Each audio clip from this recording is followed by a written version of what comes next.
Hi hello ಎಲ್ರಿಗೂ good morning. ಇದು daily morning mini vlog ಆಗಿರುತ್ತೆ. ಸೊ ಇವತ್ತು ನಾನು ಬೇಗನೆ ಎದ್ದಿದ್ದೆ. ಯಾಕಪ್ಪ ಅಂದರೆ ನನ್ನ ಮಗಳಿಗೆ ಎಕ್ಸಾಮ್ ನಡೀತಾ ಇರೋದ್ರಿಂದ, ಹಾಗೆ ಇವತ್ತು ಫ್ರೈಡೇ ಮತ್ತು ಅಮಾವಾಸ್ಯೆ ಆಗಿರೋದ್ರಿಂದ ದೇವ್ರ ಮನೆಯೆಲ್ಲ ನಾನು ಕ್ಲೀನ್ ಮಾಡೋಬೇಕಾಗಿದ್ದರಿಂದ ಬೇಗನೆ ಎದ್ದಿದ್ದೆ.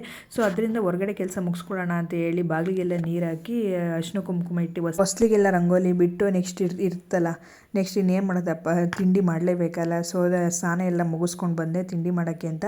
ಎಸ್ಟರ್ಡೇನೆ ನಾನು ಇಡ್ಲಿ ಮಾಡೋಣ ಅಂತ ಪ್ಲ್ಯಾನ್ ಮಾಡಿ ಎಲ್ಲ ರುಬ್ಬಿಟ್ಟಿದ್ದರ ಜೊತೆ ಉದ್ದಿನವಡೆ ಮಾಡೋಣ ಅಂತಲೂ ಪ್ಲ್ಯಾನ್ ಮಾಡಿದ್ದೆ. ಸೊ ನಾನು ನಮ್ಮ ಮನೇಲಿ ಈ ತಿಂಡಿ ಅಂದರೆ ಸ್ಪೆಷಲ್ ತಿಂಡಿ ಅಂತ ಹೇಳ್ಬೋದು. ಯಾಕಪ್ಪ ಅಂದರೆ ನಾನು ತಿಂಗ್ಳಿಗೆ ಒಂದು ಸತಿನೋ ಅಥವಾ 2 ತಿಂಗ್ಳಿಗೆ ಒಂದು ಸತಿನೋ ಇಡ್ಲಿ ಮಾಡ್ತೀನಿ. ಯಾಕೆಂದರೆ ನನ್ನ ಕೈಲಿ ಇದು ಚೆನ್ನಾಗಿ ಬರೋಲ್ಲ. ಅದರಿಂದ ನಮ್ಮ ಮನೆಯವ್ರು ಮಾಡಿಕೊಟ್ರು ಅಂತೂ, ನೀನಂತೂ ಮಾಡಬೇಡ, ಗೋಡೆ ಹೊಡೆದ್ರೆ ಹಿಂದಕ್ಕೆ ಬರುತ್ತೆ, ಆ ಥರ ಮಾಡ್ತೀಯ ಅಂತ ಹೇಳ್ತಾರೆ.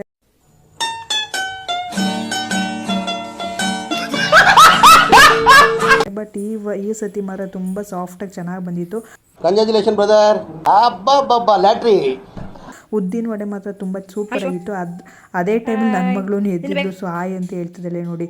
ಎಲ್ಲ ತಿನ್ಬೋದು, ಇಡ್ಲಿ ಪಾರ ತೊಳೆಯೋದಿದೆಯಲ್ಲ ಲಾಸ್ಟ್ನಲ್ಲಿ, ಯಪ್ಪ ಯಾರಿಗೆ ಬೇಕು ಅನ್ಸ್ಬಿಡುತ್ತೆ. ನಮ್ಮ ಹೊಟ್ಟೆ ಎಷ್ಟು ಉರ್ಸ್ತಾವ್ರೋ.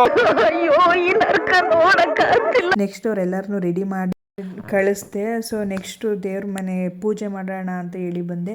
ಎಸ್ಟರ್ಡೇನೆ ನಾನು ದೇವ್ರ ಮನೆಯೆಲ್ಲ ಕ್ಲೀನ್ ಮಾಡಿದ್ದೆ, ಬಟ್ ದೇವ್ರ ಸಾಮಾನೆಲ್ಲ ಇಟ್ಟಿರಲಿಲ್ಲ. ಸೊ ಇವತ್ತೆಲ್ಲ ಕಳಸ ಎಲ್ಲ ಕೂರಿಸಿ ಪೂಜೆ ಎಲ್ಲ ಮಾಡೋಣ ಅಂತ ಹೂವು ಎಲ್ಲ ಮುಡಿಸ್ದೆ. ಅಷ್ಟರೊಳಗೆ ನನ್ನ ಮಗಳೂ ನಮ್ಮ ಹತ್ರ ಬಂದಳು. ಇಲ್ಲಿ ಏನು ಮಾಡ್ತಿದ್ದಾಳೆ ನೋಡೋಣ ಅಂತ ದೇವ್ರ ಮನೆಗೆ ಅವಳು ಬಂದಿದ್ದಾಳೆ. ಸೊ ನಾನು ವೀಕ್ಲಿ ಏನು ದೇವ್ರ ಮನೆ ಕ್ಲೀನ್ ಮಾಡಲ್ಲ, ಇದು 15 ಡೇಸ್ಗೆ ಒಂದ್ಸತಿ ನಾನು ಕ್ಲೀನ್ ಮಾಡ್ತೀನಿ.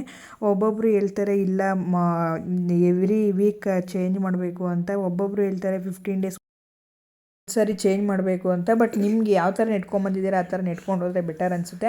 ಹಾಗೆ ಪೂಜೆ ಎಲ್ಲ ಮುಗೀತು. ಸೊ ನಮಗಿರದಲ್ಲಿ ಹೋಗ್ಬಿಟ್ಟಿತ್ತು ಅಂತ ಒಂದು ಕ್ಲಿಪ್ ತೊಗೊಳ್ಳೋಣ ಅಂತ ಅದನ್ನು ಕ್ಲಿಪ್ ತೊಗೊಂಡೆ. ಸೊ ನಾನು ಈ ವ್ಲಾಗ್ ಇಲ್ಲೇ ಎಂಡ್ ಮಾಡ್ತಾಯಿದ್ದೀನಿ. ನಿಮ್ಗೇನಾದ್ರು ಈ ವಿಡಿಯೋ ಇಷ್ಟ ಆಗಿದ್ರೆ ಶೇರ್ ಮಾಡಿ, ಕಮೆಂಟ್ ಮಾಡಿ, ಫಾಲೋ ಮಾಡಿ, ಹಾಗೆ ಸಪೋರ್ಟ್ ಮಾಡಿ. ಅಷ್ಟೇ.